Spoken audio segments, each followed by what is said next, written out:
Hello and welcome to this week's episode of #Leadership What's on Your Mind. Remember, we're a podcast to make you stop and think about your leadership journey by speaking to amazing people with amazing stories and experts in their field. So today we are speaking to Glenn. How are you doing, sir? Hello. Very good. Thank you so much for joining me. Like I say, this is an amazing privilege to have you on. We worked alongside each other in the military. Glenn's ex-army, got some amazing stories and amazing experiences in the field of leadership, which we'll dig into in a second. So remember, if you're listening or watching on the YouTube channel, make sure you hit subscribe, follow, and after every episode, I love hearing your takeaways because everyone is slightly different. We're into the triple figures now, 102 which is amazing.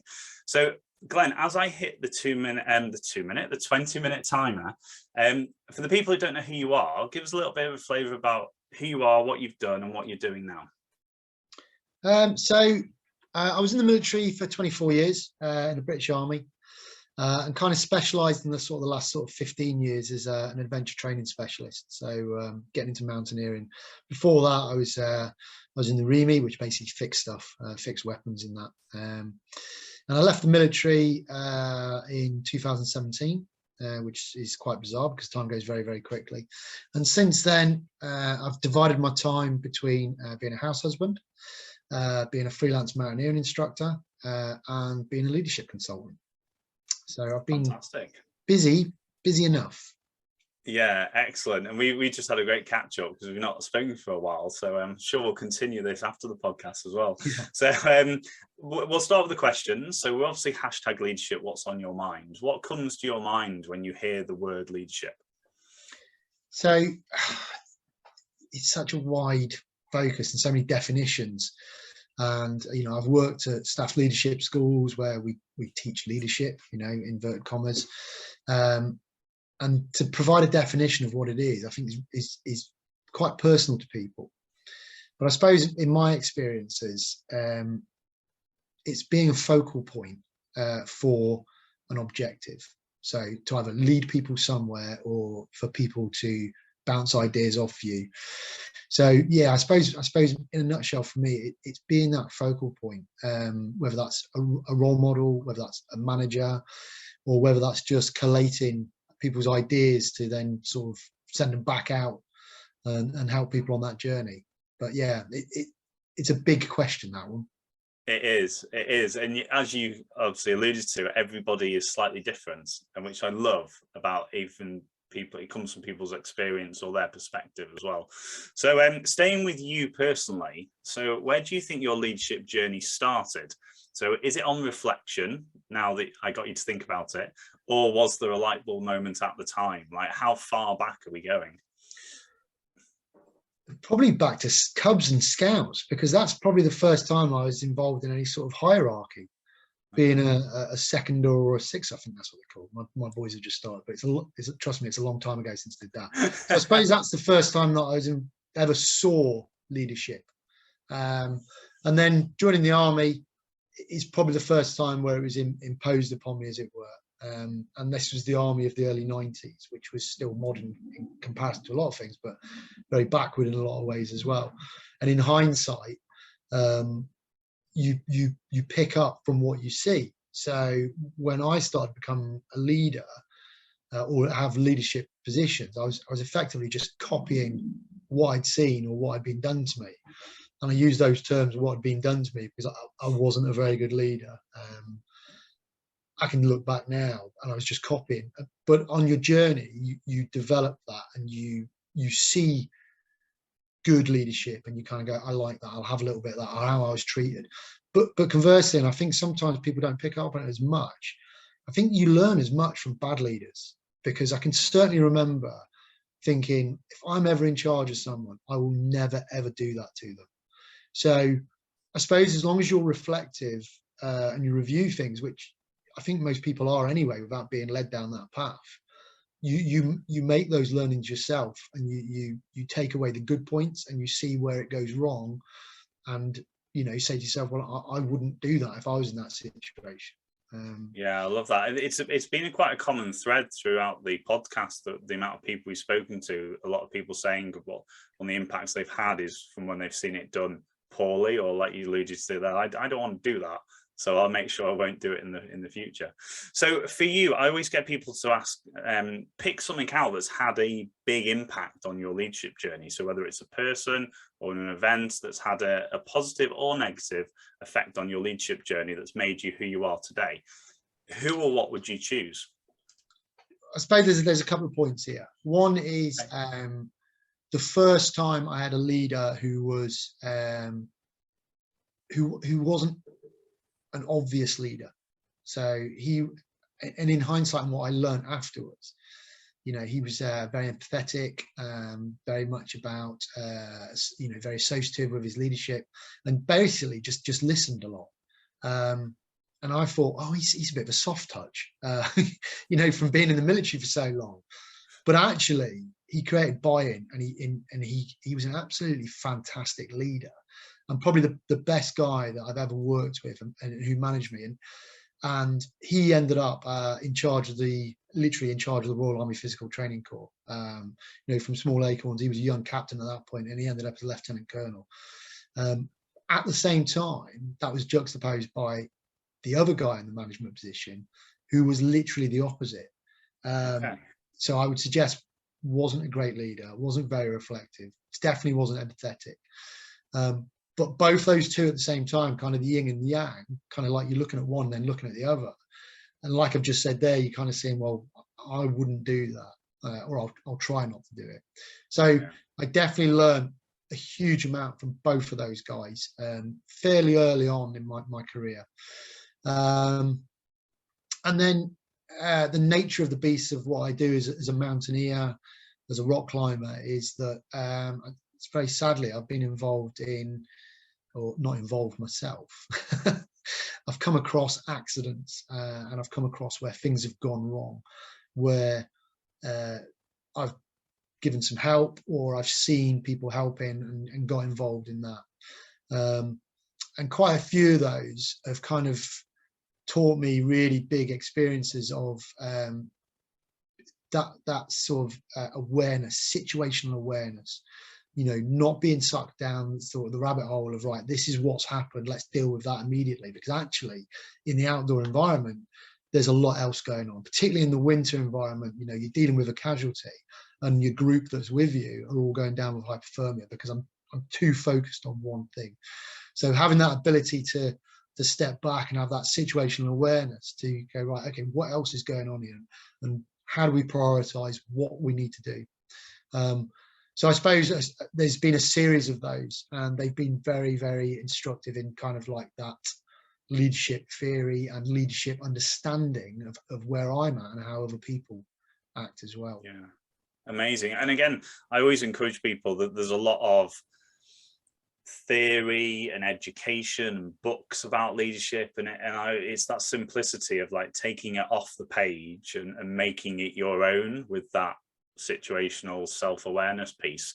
And you very much have been at the sharp end of experiencing that.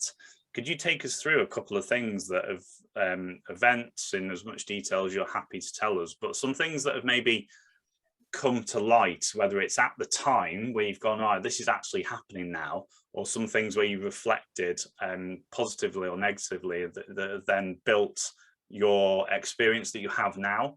Because you mentioned about the drone situation of being able to really come away from the situation and not be, you alluded to that tunnel vision. Can you make some of that real regards to some of your experiences you've had? So I suppose one of the first experiences I had of that, it's and I'm not being glib about this, it's a very sad experience. So I first started as a corporal, taking recruits out in South Wales, and taking them hill walking and climbing and such, and caving as well. And I remember my mum saying, I was about to start the job, kind of like mid-20s, and my mum saying, oh, you be careful. And I was thinking, you know, it's only hill walking, blah, blah, blah. You know, and unfortunately, within 3 weeks, we had a fatality. So I won't go into the details of the fatality. So that experience there definitely brought it home to me that, you know, this isn't a game.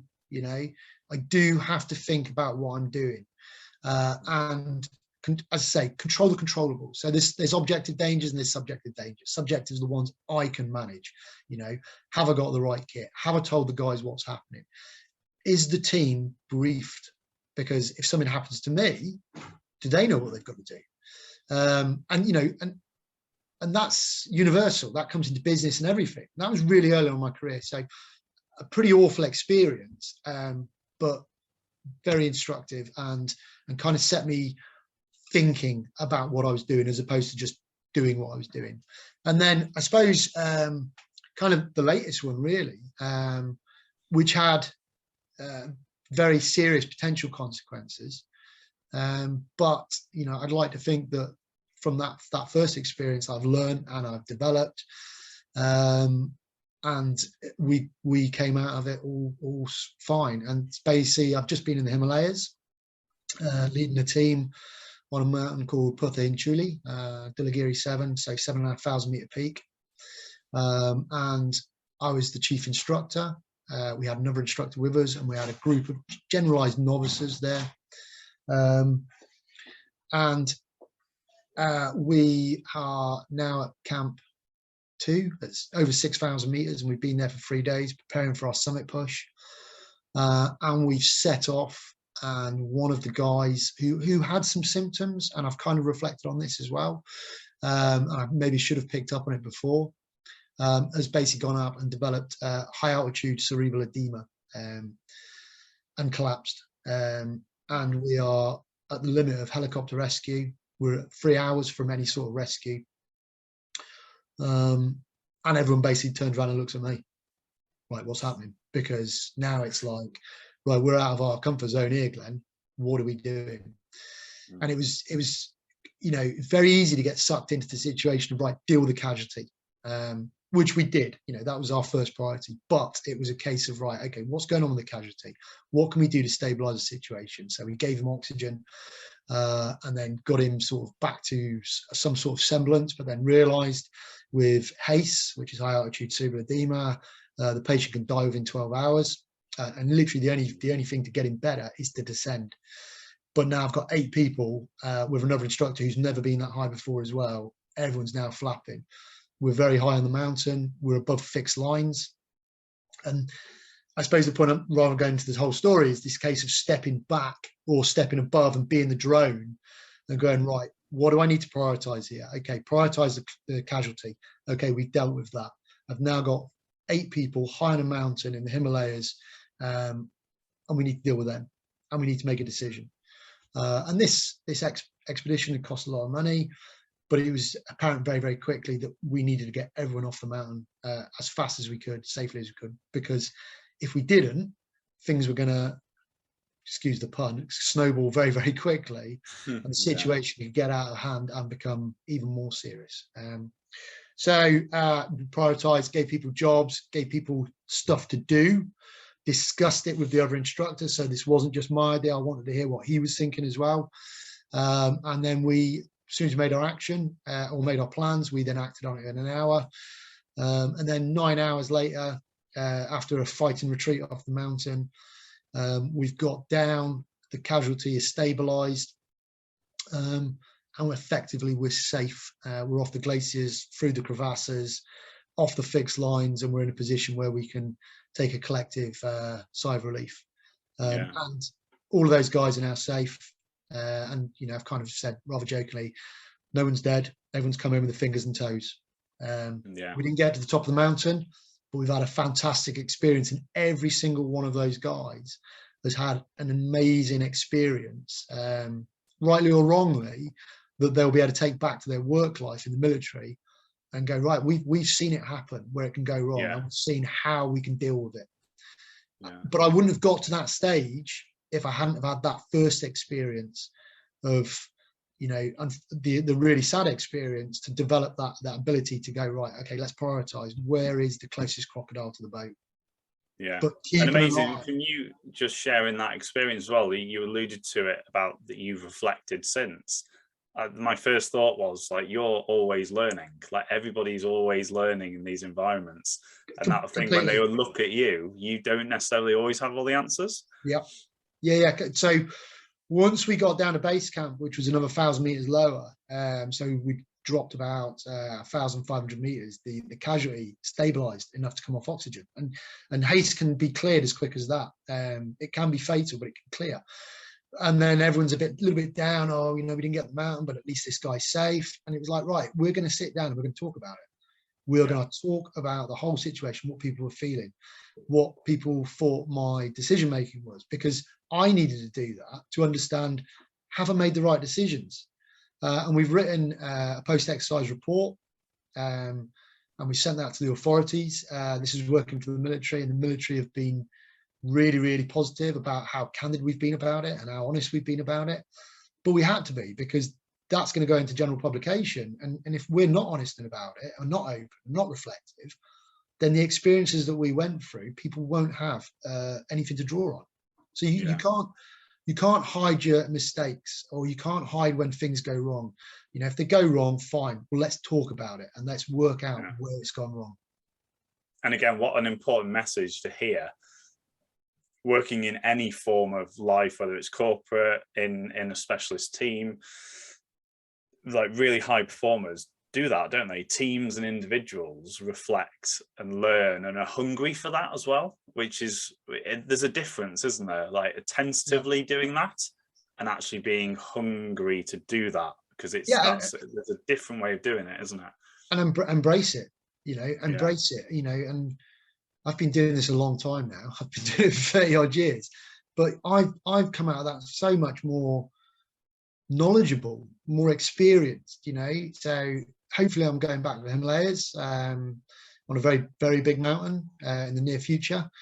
And I feel so much more prepared now for that experience that we've had, even though we didn't get to the summit. So if we'd have got to the summit and got down, it'd been, oh yeah, brilliant. We've had an amazing experience. We've got to the summit, but we wouldn't have learned as much, and those guys have all walked away and they've all said, wow, that was kind of mind blowing, and that reflective piece. So what's been your experience, obviously, coming out of that military bubble?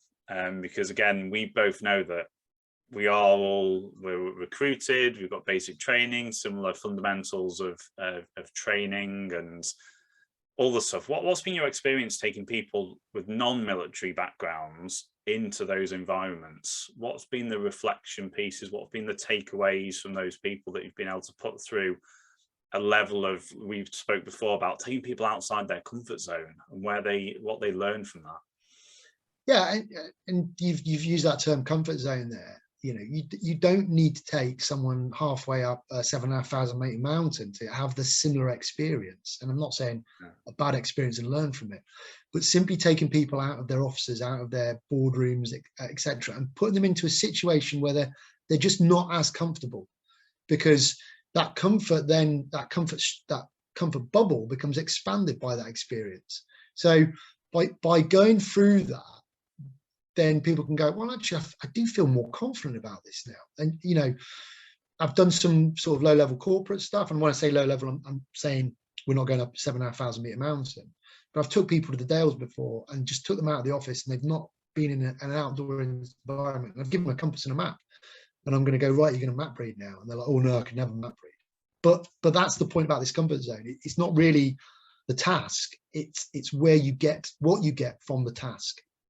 So invariably, always, it's just a really positive experience to help people go and expand that comfort bubble. But it's important, and this is my biggest thing, I think, with all of this is to review it, is to then go back and sit down and go, well, what were you feeling then? What actually happened?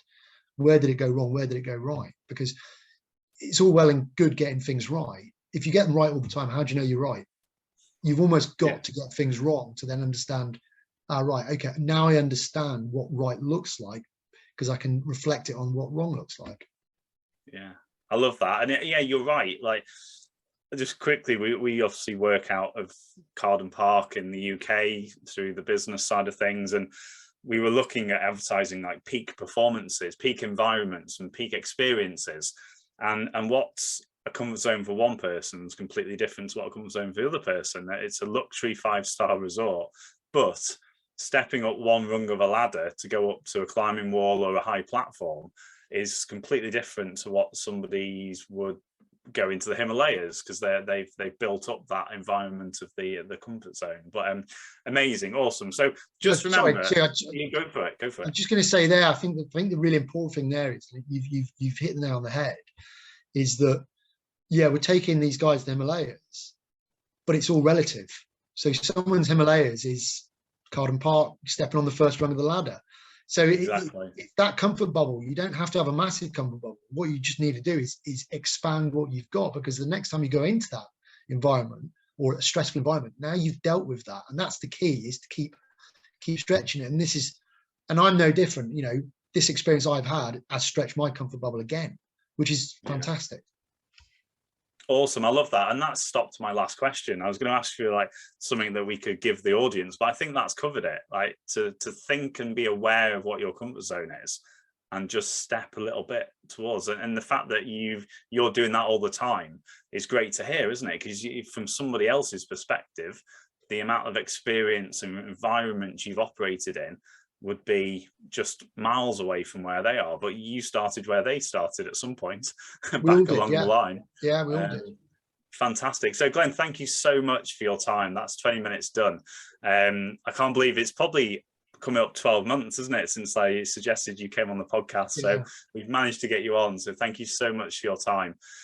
So ladies and gents, if you enjoyed that, make sure you hit subscribe to the YouTube channel, make sure you follow us on your podcast provider. And like I said at the start, I really like hearing your takeaways from each episode. So make sure you pass it forwards and send us a message. What was your takeaway from today's episode? Every Wednesday, 6 a.m, another amazing guest is going to be joining us. So I will see you all next week. Take care. Bye.